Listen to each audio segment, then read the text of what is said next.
Good day, my name is Rhodian-DCI-KKP623-01-video. This is an autobiographical introduction in the context of my current professional practice. Imagine a person who gets to turn other people's special memories into precious trinkets. I'm that guy. I get my hands dirty by working with precious metals and adorn those pieces with diamonds and gems. I was born as the last of four children into a creative family in Pretoria, South Africa, 1964.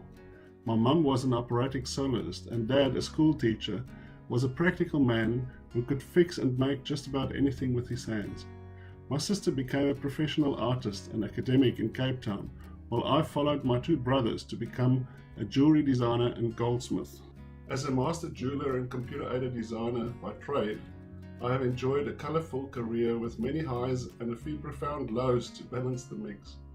Heads of state, royalty, movie stars and other important people count among my modest retail clientele, but most of my career consisted of developing collections for large mass producers who exported across the globe.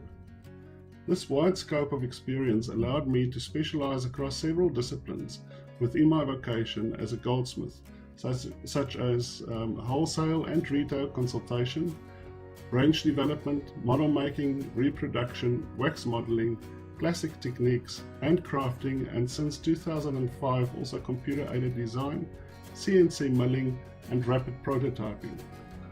For most of my career I had the privilege of being a journeyman to many apprentices, as well as teaching jewelry students for 2 years at Pretoria Technicon.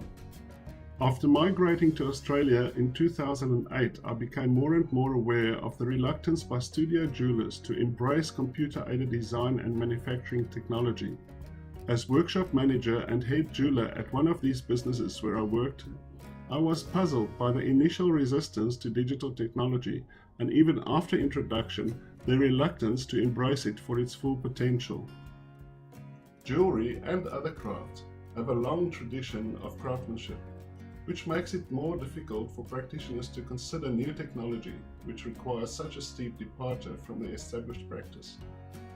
By 2012, the lasting effects of the 2008 global economic crisis and a changing consumer culture caused great job insecurity across the luxury goods sector. I decided to resign as master jeweler to offer a CAD jewelry design service to manufacturers on a freelance basis.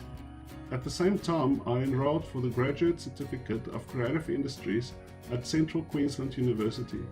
This experience reignited my enthusiasm for jewelry as I developed a collection of precious fountain pens for my final project. Inspired by my own despair and disillusion for a craft which defined me for the past 35 years, I decided to search and develop the knowledge which would support a meaningful transition from traditional to digital crafts. Like many other traditional craftspeople, I find myself at a crossroads in my career. The one option would be to continue along a traditional path and become more and more marginalized by disruptive technology.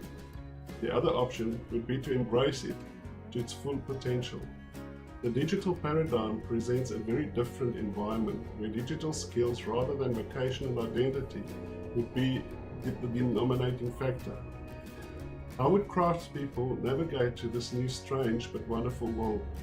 Are the gains outweighed by the cost in terms of non-transferable traditional skills? I'm taking on the task of making sense of this challenge and hopefully deliver a possible solution in achieving a desirable outcome.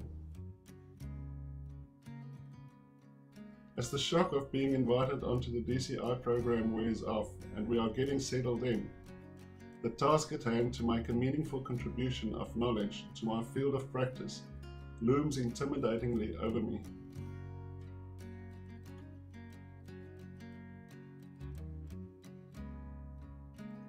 Thank you for taking an interest in my story and my mission. Have a nice day.